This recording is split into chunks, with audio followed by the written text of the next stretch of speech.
तो उसने पूछा वायस राम राय ने कि भाई गरीबदास महाराज से मिलना है। प्रथम तो वहां के व्यक्तियों ने मजाक करा, न्यू बोला रहा उस बौड़िए ने कैसे ना, वो बौड़िया है उस छोरी का छोरा। क्यों? महाराज गरीबदास जी, उनके पिताजी करौथे के रहने वाले थे। वहां गरीबदासियों की छुड़ानी में मामा जी थे, यानी उनकी माँ थी छुड़ानी की, लड़की थी वहां की। तो इस करके उसको रानी का लड़का कहा करते थे, भाणजा कहा करते थे। ने बोले रो बावड़ी न कैसे हो महाराज। अब उसने सोचा कि वैसे बंटता होगा। दूसरे जो साथ में था उसने बता दिया कि सामने चला जा भाई, और वहां गरीबू बैठा से बंदी छोड़ को, इस भाषा में वो लोग बोलते थे। तो वो चला गया। वहां जाकर देखा कि महाराज गरीबदास जी घर पर नहीं थे, 5-4 भक्तजन आए हुए थे। तो उन्होंने से पूछा कि गरीबदास महाराज से मिलना चाहता हूं, मैं पंजाब से आया। तो वो कहने लगे बैठ जाओ, आओ नहाओ स्नान करो, भोजन पाओ।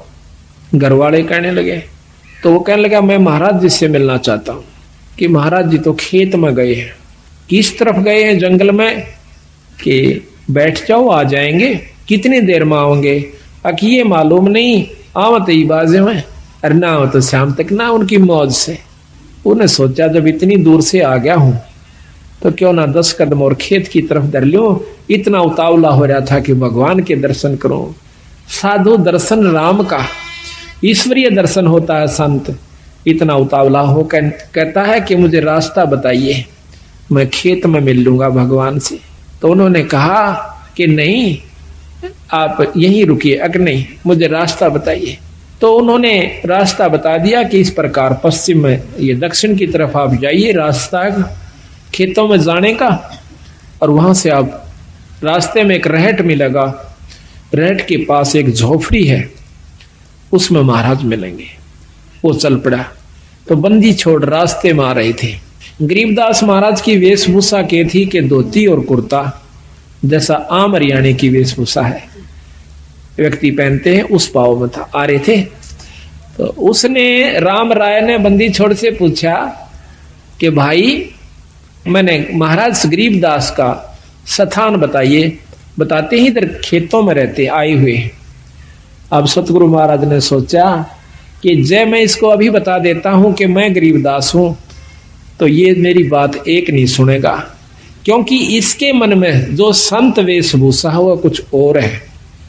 वो क्या सोच का आया था कि बहुत बड़े संत होंगे, सिर पर दाढ़ी बड़ी हुई होगी, लंबी जटा होगी, हाथ में कोई त्रिशूल होगा, कोई कपड़े होंगे तो गेरुआ होंगे, और नहीं होंगे तो तन पे एक लंगोटी होगी, एक कपड़ा छोटा सा होगा, और शरीर पर राख मसड़ रखी होगी। तो सतगुरु ने सोचा कि कहीं इस बेचारे का आना असफल ना हो जाए। बंदी छोड़ कहने लगे कि महाराज तो भाई आ जाओ, मैं मिलाऊंगा आपको। वो कहता है मैंने सुना है खेतों में गए, कोई नहीं अब घर को जा रहे हैं। अब वो वापिस आ जाता है। सतगुरु महाराज जब घर पर आते हैं, जो भगत जन 10-5 वहां रहते थे, कुछ तो उनके नौकर थे सतगुरुओं के खेत में काम करने वाले, क्योंकि गरीबदास महाराज 2500 बीघे के मालिक थे। उस समय वो बीघा आज के 2.5 बीघे के बराबर, 2.25 बीघे के समान होता, जो कि 1 किले से थोड़ा ही कम होता है। 2.5-3 बीघे का, ये 5 बीघे का किला है आजकल जो एकड़ बनी हुई है, तो वो 2.5-3 बीघे का 1 बीघा होता था, पुराना बीघा जिसको कहते हैं। जो उनका इतनी जमीन थी 2500 बीघा। बहुत से नौकर रहा करते थे सतगुरुओं के, कुछ वो थे। तो उन्होंने क्या किया कि आते ही महाराज के वो खड़े हुए, भक्तों ने दंडोत प्रणाम किया। तो वो वायसराय ने सोचा कि यूं है कि वो गरीबदास महाराज। एक भगत के कान पर लाग कर नजदीक से पूछता है कि गरीबदास महाराज कौन सा है? कह रे भोले ये तू साथ आया इनके, ये परमात्मा है गरीबदास महाराज। इन मूर्खों ने ये भी नहीं मालूम कि संत कैसे होते हैं। वो बहुत सियाना बनकर अपने मन के अंदर अंदर ये विचार कर रहा है और सोचा है कि मैं अच्छा बेवकूफ सो, छोटी सी बात को सुनकर आंख मीच के 500 किलोमीटर यानी 150-200 मील चले आया। और देखियो मेरे को महात्मा मिला, अपने अंतःकरण को कोस रहा है, अपनी आत्मा को कसोट रहा है कि मैं महामूर्ख हूं, किसे होके कहने से और सच मान के इतनी दूर धक्के खाने आ गया। मेरे आज खूब खोटे लगे। अब बंदी छोड़ तो अंतर्यामी थे, उनको पहले पता था कि इसके मन में क्या धारणा आ ली, तो सभी वहां पर जो बैठे मौजूद भगत जन थे उनको सबको भेज दिया किसी ना किसी कार्यवश, और आपको अपने आप को कहने लगे कि मेरे लिए एक बाल्टी पानी की रख जाओ, मैं स्नान करूंगा। तो भगत जी ने वहां के जो सेवक थे एक बाल्टी पानी की रख गए और महाराज स्नान करने लग गए अपना धोती बांध के। स्नान जब कर लिया तो स्नान करने के बावजूद जो सूखी धोती थी दूसरी धोती बदली, तो महाराज जी ने एक उंगली का ऐसे दूर कर ली, हाथ से न्यू कर लिया। ऐसा महसूस हो रहा कि जैसे इसका कोई चोट लगी हुई है। राम राय वहां पर बैठा था, उसको कहने लगा भाई राम राय, प्रथम तो महाराज ने नाम भी नहीं पूछा था उसका कि तेरा क्या नाम है, और उनका स्वाभाविक नाम ले दिया कि राम राय, एक बार आना भाई, मेरे हाथ का चोट लगी हुई है और मेरी यह धोती बांध दे। धोती के ऊपर एक और धोती का हिस्सा जिसको अड़बंद कहते हैं रोहतक की भाषा में, हरियाणा की यानी ये 3-4 जिला में तो ये अड़बंद कैसे, यानी धोती के ऊपर का जैसे समझ लो एक अलग से कपड़ा बांध ले, लेकिन वो कपड़े का ही एक हिस्सा मजबूतीकरण की खातिर बेल्ट की तरह बांधा जाता है। तो वो कहने लगा इस मेरे अड़बंद को आप अपने हाथ से बांध दीजिए, मेरा हाथ काम नहीं करता। अब वो उठ करके और धोती का ऐसे कपड़ा बांध रहा है, तो वह धोती महाराज के शरीर के अंदर से निकल कर और उस धोती के हिस्से का गांठ लग जाती है। अब राम राय ने सोचा कदे तेरे धोखा लग गया हो, फट खोली दोबारा, और सतगुरु ने मुंह एक तरफ कर लिया कि जानू देख ही नहीं रहे हो। तो उसने फिर जल्दी से दोबारा फिर बांधा, फिर इसी प्रकार गांठ लगाने लगा। गांठ बंदी छोड़ गरीबदास जी के शरीर में आकर पार हो गया धोती, और धोती का गांठ लग गई। तीसरी बार फिर किया, तीसरी बार कर लिया जो बंदी छोड़ कहते हैं राम राय, अरे मैं तो एक साधारण सा व्यक्ति हूं भाई, हम तो एक छोटे से जमींदार व्यक्ति हैं, और आप पे गांठ नहीं लागी रहे, की बात होगी। अब राम राय एकदम सहम जाता है, और को तेरे की, ये तो पूर्ण परमात्मा है, ये तो सिद्ध पुरुष है, चरणों में गिर जाते हैं। न्यों का भगवान मुझे मालूम नहीं था, हे सतगुरु हम तो अज्ञानी जीव हैं, मेरे मन की जो धारणा कुछ और थी मालिक, आपने मेरा भ्रम दूर कर दिया। सतगुरु महाराज कहने लगे भाई एक ना भूला दो ना भूली, या भूली सब संसारी। ये सब संसार के उलझेड़ा से तेरा कसूर नहीं भाई। प्रथम तो हम राम नाम नहीं चाहते, राम नाम चाहते भी हैं तो भगत जी हम कुछ और ही धारणा बना रखी है। संत का होना कोई वेशभूषा से नहीं होता राम राय, संत कोई लाल कपड़े पहन लेने तो नहीं हो जाता, गढ़ में माला डालन मात्र से राम परमात्मा का की उपलब्धि उसको नहीं हो जाती, ना ही धोने पर बैठने से भगवान प्राप्ति होती है। परमात्मा की पाने के लिए एक साधारण सा तरीका है जो कि हम बताते हैं।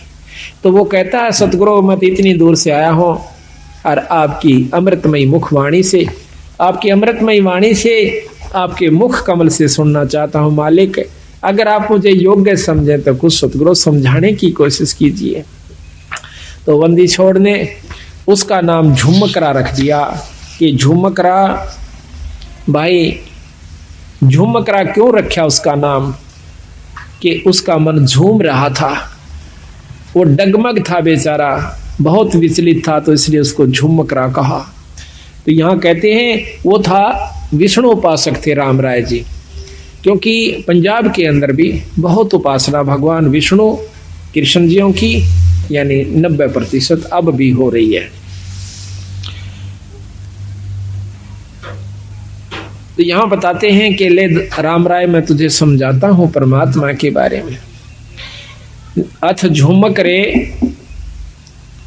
पृष्ठ नंबर 670 सतगुरु गरीबदास महाराज की वाणी के ग्रंथ साहिब का पृष्ठ नंबर 670।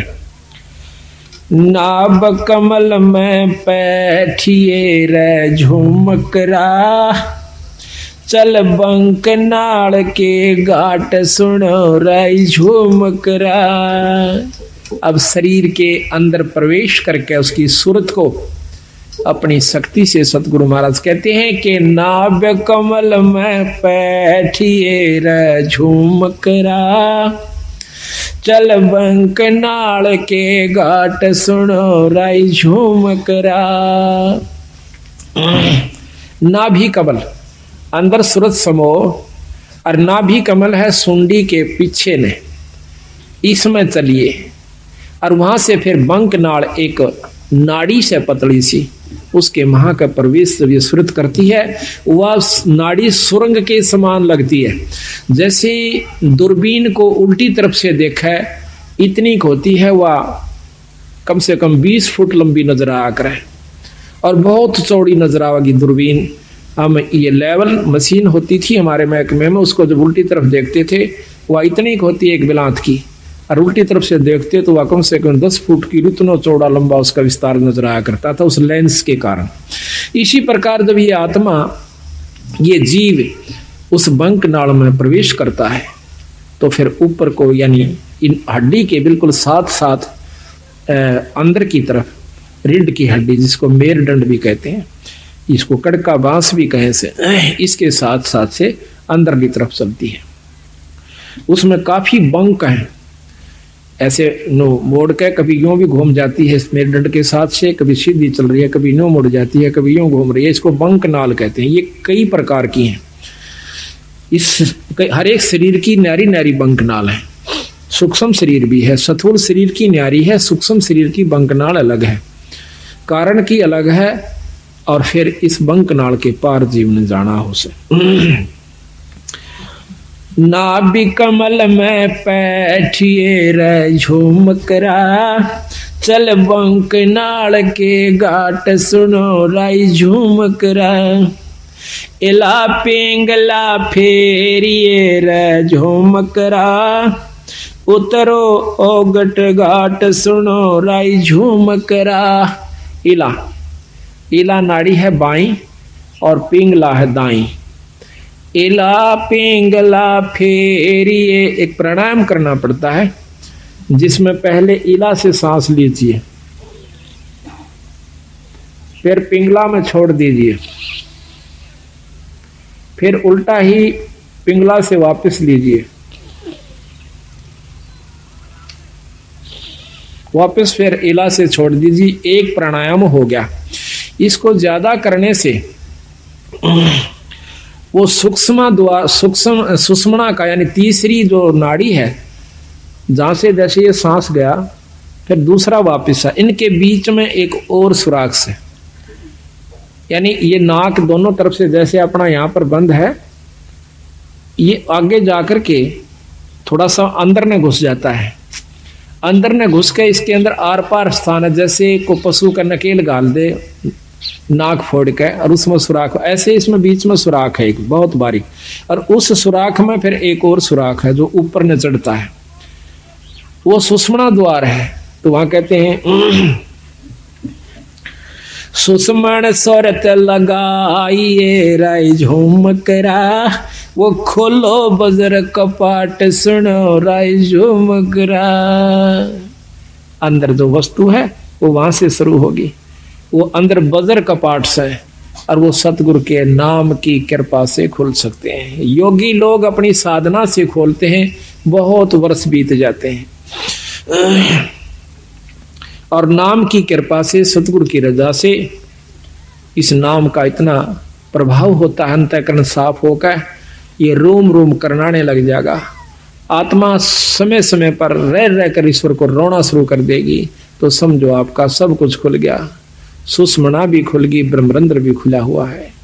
तो जब तक प्रेम जीव में नहीं आता तब तक मुक्ति का अधिकारी नहीं होता। जब सत्संग सुनकर उसकी आंखों में तो पानी नहीं पड़ रहा है, या सुमन करते हुए अंतःकरण में उसमें ठेस नहीं लग रही है तो भक्ति प्रवेश नहीं हो पाई है। कोशिश कीजिए और ज्यादा। नाम सुमरण आप कर रहे हो तो सुमरण अपने जगह जमा हो चुका है, आपका हो रहा है, लेकिन अभी कमजोरी फिर होगी। उसका एक और तरीका, फिर सेवा कीजिए। आप सेवा करके देखियो किसी धाम पर अपने बंदी छोड़ के पर अपनी सत्संग में हाथ से सेवा करके देखना, और हो सके तो बर्तन तक साफ कीजिए, हो सके तो जूते तक भी साफ कीजिए, फिर देखना आपका सब कुछ खुल जाएगा। पर ये काम नहीं हो, ये होगा जो बात बनेगी। हम एक बार दिल्ली गए हुए थे, अभी 5-6 महीने हुए, फोटोओं के सिलसिले में एक गुरुद्वारे में चले गए। हमने ये चंवर लेना था। उस गुरुद्वारे जब हम जाते हैं तो हमारे जूते निकलवाए कि जूते निकाल दो जी। जूते निकाल करके टोकन दे दिया और एक ने जूते लिए हाथ में। प्रथम तो उसने साफ किए, माथे से लगाए, फिर दूसरे को दे दिए कि वहां रख दिए, फिर उसने अपने रुमाल से जो लाया हुआ था साथ उससे साफ किए। रुमाल को भी मत्थे से लगा और हमारे जूतों को भी मत्थे से लगा करके, और एक खोखा सा बना हुआ था जूतों का अलग से उसमें धर दिया। अब क्रिया तो वो कर रहे थे और शरीर में गुदगुदी मेरे हो रही थी कि बंदी छोड़े। ऐसा भाव जब हो जावे तो फिर बाकी कुछ नहीं रहता, और सही नाम मिल जावे। तो इतना ये सब व्यवस्था बनाने के लिए इस सत्संग की आवश्यकता पड़ती है, ऐसे समागमों की आवश्यकता पड़ती है। अभी तक हमने क्या देखा है कि हम कभी सत्संग में जाते नहीं, जाते हैं तो सिर्फ एक मुश्किल से अपना फॉर्मेलिटी सी करके चले आते हैं। लाभ तो उसका भी है, ऐसा नहीं है, लेकिन वही बात आओ, जितना गुड़ गिरेगा उतना मीठा होगा। यही कारण से थोड़ा सा हिम्मत करो, क्योंकि सबसे बड़ा हमारा अभिमान अहंकार राक्षस है। जब हमने मत्था टेक दिया, जब हमने लंबी डंडौत ही कर दी, फिर कसर कौन सी राख ली? उसके बावजूद फिर अकड़ काहे की? जब सर्व सौंप दिया तो फिर अकड़ नहीं। इसको करके देखो कभी तो कितना आनंद आता है। आप सत्कर मान लियो, मुझे तो आप मतलब समय नहीं देते, मैं अब भी आपके जूते साफ कर दूं, ठाकर दर दूं, मुझे कोई ये एक मात्र भी ये नहीं है कि मैं बहुत बड़ी पर उस पर पहुंच चुका हूं ना। ये जीव जब तक इस सृष्टि में है वो कुछ भी नहीं है। यहां से निकल ले जब जानिए तो हमारे अंदर ये बात कभी भी घर नहीं कर दी कि मैं संत हो रहा हूं और मेरे सैकड़ों हजारों से सो गए, मैं बहुत बड़ा बन गया। कुछ भी नहीं हो, जीव का जीव हो। अगर ये यहाँ से छुटकारा नहीं हुआ, अगर आखिर में भी पैर उलझ गया तो भी ज्यों का त्यों है, चक्कर फिर लंबा चौड़ा से। महाराज की कहते हैं कबीर, मन के मते ना चालिए, इस मन का के विश्वास, और साधु जब लग डर कर जब लग पिंजड़ सांस। जब तक तेरे शरीर में सांस है ना तब तक विरा रहना सावधान है। अड़ब बड़े बड़े बिगड़ गए। ऐसे ऐसे ऋषियों का प्रमाण मिलता है। पाराशर जैसे, श्रृंगी ऋषि जैसे, जो सारा दिन में एक बार वृक्ष की छाल का जीभ लगाया करती थी और उससे उनकी भोजन तृप्ति हो जाया करती थी। ऐसी साधना उन्होंने एक खेचरी मुद्रा से कर ली जाती है। अब कबीर गरीबदास जी ने बताया कि देख भाइयों के रोला से एक खेचरी मुद्रा होती है, उसको जीभ अपनी उठा कर और वापस लगाई जाती है तालू के ऊपर। इसका अभ्यास कर लीजिए आप लगातार, आपके शरीर में एक अमृत श्रवण हो जाएगा, अमृत टपकना शुरू हो जाएगा। इस तालू के ऊपर या जीभ से ऊपर लटके से ना, इसके ऊपर एक अमृत सरोवर है, उसमें अमृत है हमारे शरीर में, पानी सा है। और जब इसको हम ऐसे जीभ को वापस मोड़ कर और उसको लगा लेते हैं तो वो अमृत हमारे शरीर में प्रवेश करना शुरू कर। उसमें एक सुराख सा बारीक सा, इतना बारीक है कि बाल हो से ना, बाल से भी कम है वो सुराख। और जब हम वापस जीभ मोड़ते हैं तो वो वहां से थोड़ा सा, उसके ऊपर एक पत्ता रखा हुआ है, बहुत मामूली सा, यानी सुराख वो होगा तो उसका ढक्कन कितना होगा ये भी हिसाब ला लो। तो वो थोड़ा सा, उसका भी चौथा हिस्सा खिसकता है। उस बाढ़ से भी कमजोर स्थान पर दूरबीन भी मुश्किल से देख पाओ सुराख को। और फिर उसके ऊपर से वो थोड़ा सा खिसक जाता है, ऐसा करने से, ये अभ्यास से, तो उसमें से वो थोड़ा सा अमृत आ जाता है, तो भूख प्यास खत्म हो जाती है।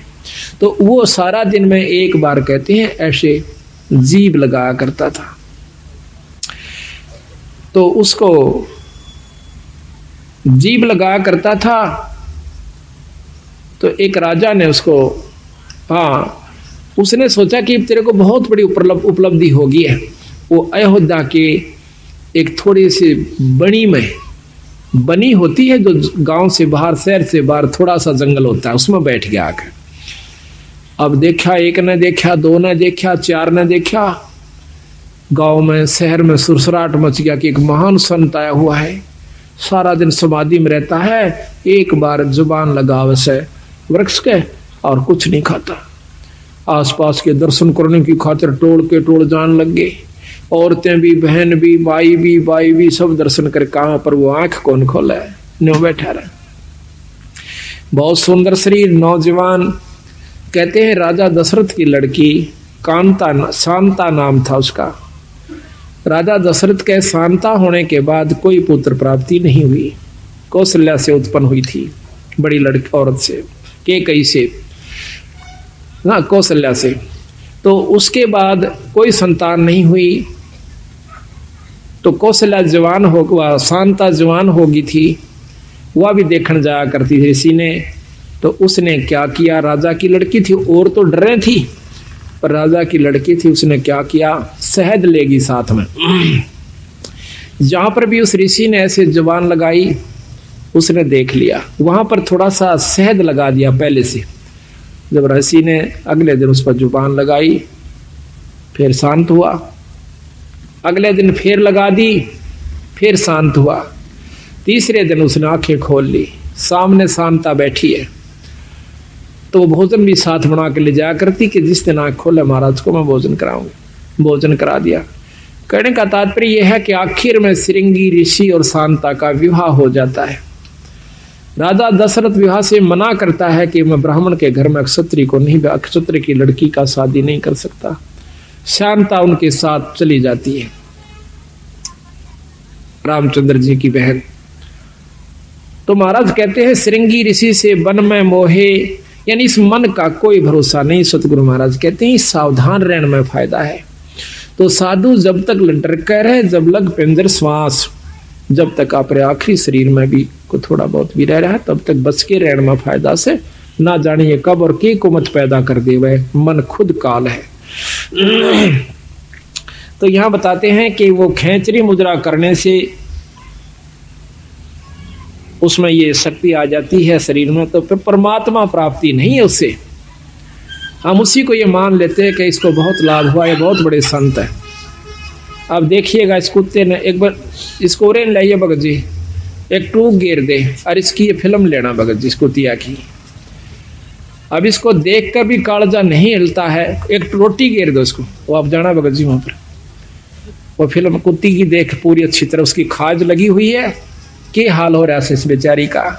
और ये भी कभी मनुष्य शरीर में थी, ये कभी प्राणी भी होगी, पटरानी भी होगी, आम औरत भी रही होगी, मनुष्य भी रही होगी। आज इसकी के हालत हो रही से, एक टूक की खातिर, एक रोटी खातिर या दर दर भरम रही है। और हम अब भी आंख नहीं खोलते, इतना ज्ञान होए पाछे भी, तो भाई बहुत कमजोरी में सो आप। तो महाराज कहते हैं सुषमण सोरत लगाइए राय झूमकरा, वो खोलो बजर कपाट सुनो राय झूमकरा। काया नगरी जद बसे राय झूमकरा, जद घर आवे आठ सुनो राय झूमकरा। ये काया नगरी जब बसेगी, जब भगवान भजन के काबिल होगी, जब इसमें सील, संतोष, विवेक, अक्षमा, भाव, भक्ति, नम्रता, दया, ये 8 प्रकार की व्यवस्था उत्पन्न हो जाएगी, अहंकार खत्म हो जाएगा। काया नगरी जद बसे राय झूमकरा, जद घर आवे 8 सुनो राय झूमकरा। द्वादश बांध लगाइए राई झूमकरा, नक सरवर पे ध्यान सुनो राई झूमकरा। शंख पदम उजियार है रे झूमकरा, जा कोट कलास सिभान सुनो राई झूमकरा। फिर उस ईश्वरीय शक्ति का आप दर्शन कीजिए। जा दोना मरुआ फूल है राई झूमकरा, अक्षय वृक्ष स्थान सुनो राई झूमकरा। राय चमेली केवड़ा रे झूमकरा, सूरजमुखे शोभान सुनो राई झूमकरा। सुरत नरत दो अंसणी रे झूमकरा, मान सरोवर नाम सुनो रे झूमकरा। के अंदर जब आप जाओगे, अंदर ईश्वरीय शक्ति की आपको झलक होना शुरू होगी। अब कोई तो शुरू में ही प्रकाश नजर आता है, कोई भी इष्ट है, कोई भी देव है, उसका प्रकाश होता है। योगी जन या साधक जन, भगत जन, एक बार थोड़ी सी ऊपर झलक हो जाती है किसी प्रकाश की, किसी इष्ट की, तो वो सोच लेता है कि मैंने बहुत कुछ प्राप्ति होगी। तो कहते नहीं, अभी तो बहुत ऊपर जाना है। जैसे 0 के बल्लभ का भी प्रकाश होता है और 60 के बल्लभ का भी प्रकाश होता है, 100 का भी, मरकरी का भी, 1000 वाट के का भी, पर उसमें अंतर होता है। इसी प्रकार हर इष्ट में, हर परमात्मा में ब्रह्म, पार ब्रह्म, पूर्ण ब्रह्म, इन सब मंत्र बताया सतगुरु महाराज ने कि जब तक आप पूर्ण ब्रह्म से नहीं आपका संपर्क होगा, वो भक्ति नहीं मिलेगी, तब तक आप मुक्त नहीं हो सकते। लेकिन अभी तक जो ये झलक दे रहे हैं, जो झुमकरा को, राम राय को ज्ञान था 3 लोक की भक्ति का, वही बता रहे हैं। अनभय मालन ओ तेरी रे झुमकरा, फूलन सेज बिछाई सुनो राई झुमकरा। छतर सिंहासन श्वेत है रे झुमकरा, पलकों चौरा डुराई सुनो राई झुमकरा। अरस देवंगना गाँव ही रे झुमकरा, अनहद सबद घमोड़ सुनो रे झुमकरा। बिन पग का जा पंथ है रे झुमकरा, मकर तार की डोर सुनो राई झुमकरा। और कहूँ कुछ और है रे झुमकरा, बिन देही का देव सुनो रे झुमकरा। स्वर्ग रसातल में बसे रे झुमकरा, जाके कर ले सेव सुनो राई झुमकरा। 3 चरण चंता मणि राई झुमकरा, गर्दन गरीब मरोर सुनो राई झुमकरा। इस प्रकार सतगुरु महाराज उनको बता रहे हैं कि भाई इस प्रकार आप अंतःकरण में जा, अपने अंदर में, शरीर में प्रवेश कीजिए, फिर उस ईश्वर का, ईश्वरीय शक्ति का आप लाभ लीजिए। अगर जब तक आप ये लाभ नहीं पाओगे, तब तक ऊपर की बातें पूर्ण लाभ प्राप्ति नहीं होगा। केवल पाठ मात्र से भी लाभ नहीं है, केवल आपको दाम पर जाने से भी लाभ नहीं होगा, केवल सत्संग मात्र कराते रहने से ही लाभ नहीं होगा, जब तक आप अपने अंतःकरण में झांक कर नहीं देखोगे। लेकिन इन सारा के बिना ये काम नहीं हो सकता। ये कार्य सारे जरूरी हैं। खेत को पहले संवारा जावा से, उसको संवार करके फिर बीज बोया जाता है। बीज बोने के बाद भी उसकी बहुत संभाल करनी पड़ती है, जब जाकर के हम उसकी पूरी परिपक्व फसल ले सकते हैं। इसी प्रकार परमात्मा के नाम पर लगने से पहले सत्संग की आवश्यकता होती है। नाम लेने के बावजूद सेवा, सत्संग और दान धर्म की पूरी आवश्यकता पड़ती है। साधुओं की सेवा, संतों की सेवा, सत्संग की सेवा, ये भी साथ चलेगी। जिस प्रकार खेत में बीज बोए पाते हैं, उसमें खाद, पानी, रखवाली, सारी चीज की आवश्यकता पड़ती है। ठीक इसी प्रकार नाम ले लेने मात्र से कोई न सोचे कि ईब में अपने आराम से घर बैठ कर ही भक्ति कर सकते हो, घर बैठ करके। पर आज के युग में इतना सुलभ नहीं है कि आप घर बैठ करके ही इन बुराइयों से बचे रह सकते हो। ये तो बार बार जैसे कितना सुथरा मकान हो और सारे के चिप्स ला रखी हो उसको आप बंद कर दीजिए। एक हफ्ते के बाद खोलिए, उस पर दो सूत है, उस पर धूल जमी मिलेगी। जबकि खूब बंद कर दिए खिड़कियों को, दरवाजों को, फिर भी उसके ऊपर डस्ट यानी धूल जमी पाओगी। मेज पर देखना कपड़ा मार के एक हफ्ते के बाद। इसी प्रकार अगर आप सत्संग में नहीं आओगे तो आपके अंतःकरण में इतना मैल जमा हो जाएगा और एक समय ऐसा होगा कि आपको सुमरन और सत्संग कड़वा लगने लग जाएगा। अगर आप ये वीडियो YouTube पर देख रहे हैं तो हमारे चैनल को सब्सक्राइब करें और बेल आइकन को दबाना ना भूलें। अगर आप Facebook पर ये वीडियो देख रहे हैं तो हमारे पेज को लाइक करें।